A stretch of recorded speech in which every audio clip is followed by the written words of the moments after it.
Diana had always lived by rules, clear professional boundaries that separated her from the people she treated. She believed therapy was sacred, a place where the broken came to heal, not where desires grew. Her office was quiet, filled with muted colors and warm light, designed to ease troubled minds. Yet beneath her calm surface was a woman who carried loneliness, a silence that followed her home each night. She often reminded herself, never cross the line. That vow was her anchor, her shield against the dangerous intimacy that sometimes blossomed in therapy. But fate has a way of testing oaths, and soon Diana would learn that the human heart has little regard for rules written in ink. David walked into her office like a shadow. His presence was quiet, his movements careful, as if he were afraid the world might notice him. His eyes were dark pools filled with something Diana couldn't quite name. Pain, perhaps, or secrets buried too deep.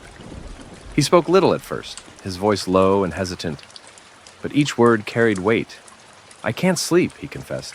"The nightmares don't stop." Diana studied him, feeling an odd pull. She told herself it was empathy, nothing more. But as she scribbled notes, she caught herself watching his hands, his posture, the way he avoided her gaze. Something about David unsettled her, and yet, against her better judgment, intrigued her too. Over the next few sessions, David began to open up. He described dreams that felt like drowning, faces of women he couldn't forget, voices whispering his name in the dark. Sometimes he would trail off mid-sentence, staring past Diana as if listening to something she couldn't hear. "I feel disconnected," he admitted, "like I'm not real. Like the world around me isn't real either." His vulnerability struck her. She felt the urge to comfort him, to reach across the table and touch his trembling hand. But she stayed still, holding her professional mask. Inside, however, she sensed something she hadn't felt in years, a stirring warmth. What she didn't realize was that this warmth was the beginning of a dangerous fire. Therapy blurred into something else. Diana found herself thinking about David long after their sessions ended. She replayed his words in her head, analyzing his voice not as a therapist, but as a woman yearning for connection. At night, when she returned to her empty apartment, she wondered how he was sleeping, if the nightmares still haunted him. She hated herself for it, hated the way she was breaking her own code. And yet, she didn't stop. Each time David walked into her office, the air seemed to shift. His presence was magnetic, impossible to ignore. Diana began to fear not for David's mental health, but for her own resolve. The first breach of professionalism was small, a coffee after their session. David suggested it casually, almost innocently. Just as friends, he smiled, and Diana, against all reason, agreed. They sat in a quiet cafe, sipping lattes as if they weren't therapists and patient, but two lonely souls finding each other in the world. She laughed at his dry humor, noticing how different he seemed outside the office. He wasn't fragile here. He was confident, even charming. That night, Diana lay awake, guilt gnawing at her. She had crossed a line. But when her phone lit up with a message from David, "Thank you for tonight," she smiled, and the guilt melted into something else. Days turned into weeks. Sessions became conversations. Conversations turned into meetings beyond the office. Diana told herself it was harmless, that she was simply giving David what he lacked: companionship, trust. But late at night, when he called her just to hear her voice, she realized it had grown into something more. Their laughter filled the silence of her lonely apartment, and his presence began to feel like home. Still, in quiet moments, unease gnawed at her. David spoke of darkness, of feeling consumed by forces he couldn't name. Yet when he smiled at her, when he touched her hand, she pushed those doubts aside, convincing herself love was stronger than shadows.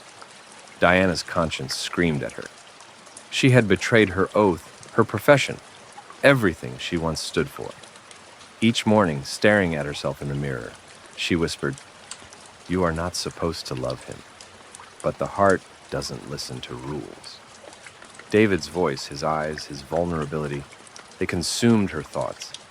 Still, she noticed small cracks in his facade. His moods could shift without warning.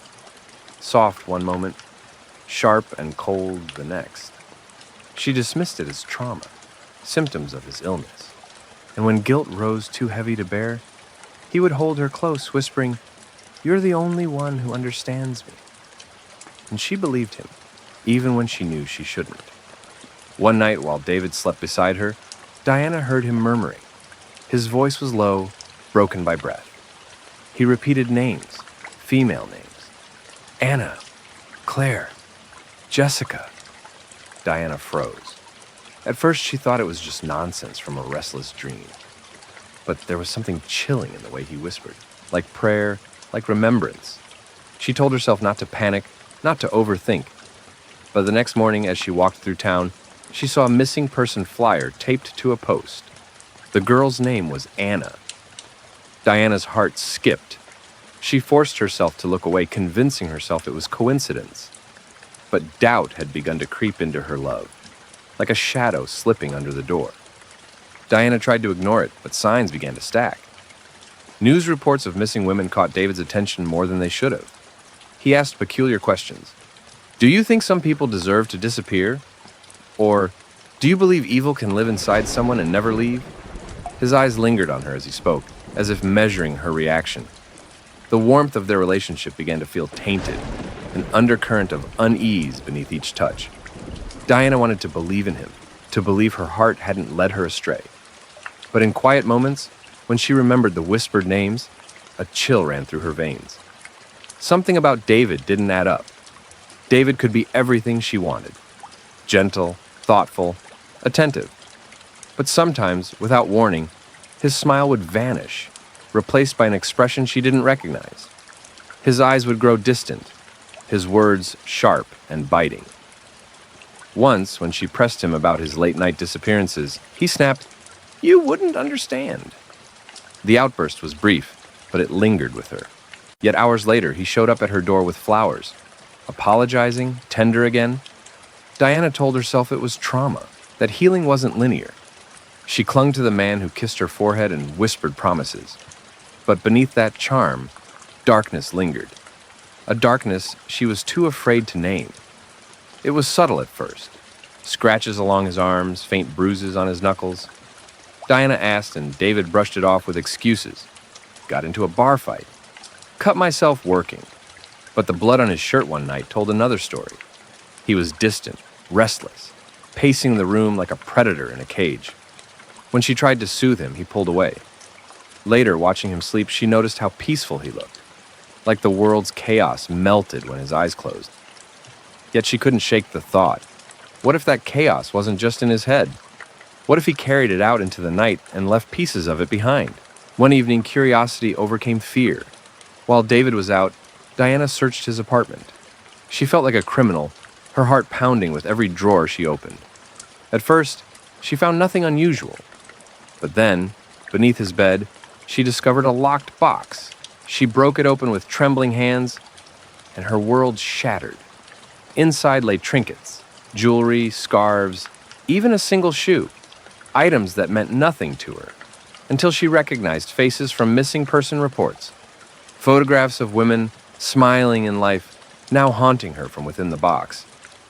Diana staggered back, her breath caught in her throat. This wasn't trauma. This wasn't illness. This was something far darker. Horror seeped into her bones. The man she had fallen in love with, the man who kissed her, who whispered his fears in her ear, was a murderer. The missing women weren't random faces. They were his victims. The names he whispered in his sleep weren't dreams. They were confessions. Diana sank to the floor, sobbing silently. She wanted to run, to scream, to erase every moment she had spent with him. But part of her still clung to the image of the broken man she thought she could save. The truth, however, was undeniable. She hadn't saved him. She had fallen into his web, and now she was trapped. Diana returned home that night, shaken but silent.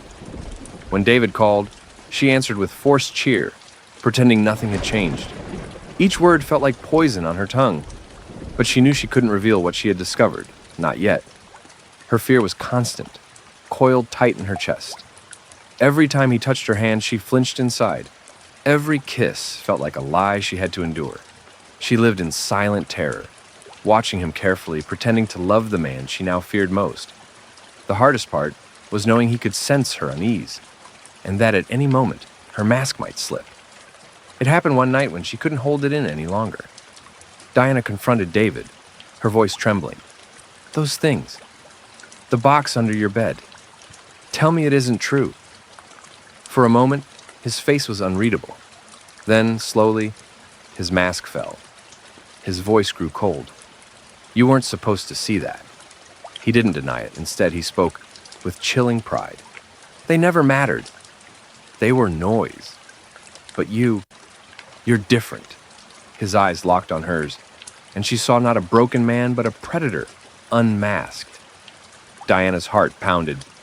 She had loved a killer, and now the killer knew her secret. Diana lay awake, torn apart by impossible choices. She wanted to run to the police, to free the world from David's darkness, but fear rooted her in place. If she betrayed him, he would know, and if he knew, she wouldn't survive. Still, she couldn't ignore the truth. If she stayed silent, more women would die.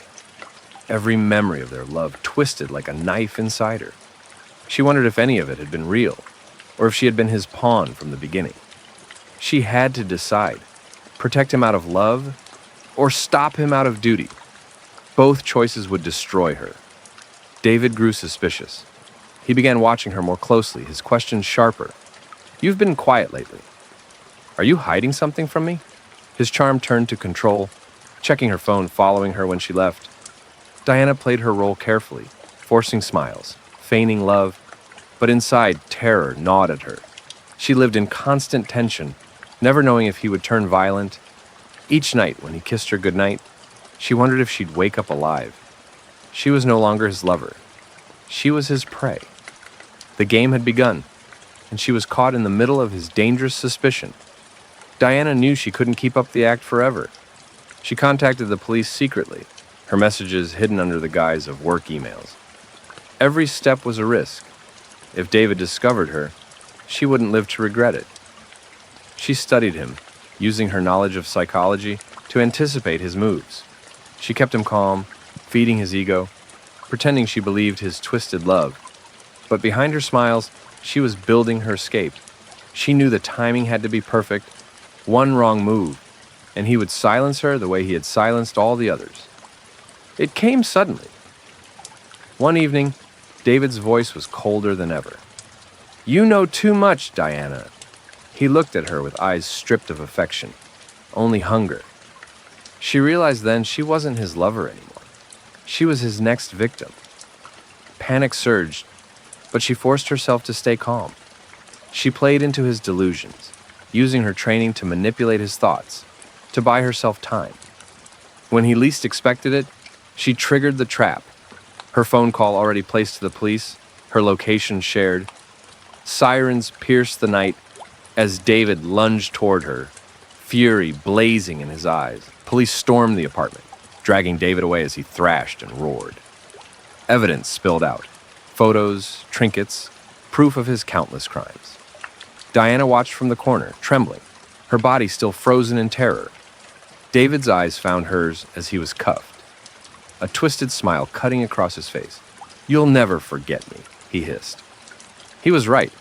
Even as the doors slammed shut behind him, Diana knew she would carry the scars forever. She had crossed a line for love, and it had led her into the arms of a killer. Now she was free, but never whole again.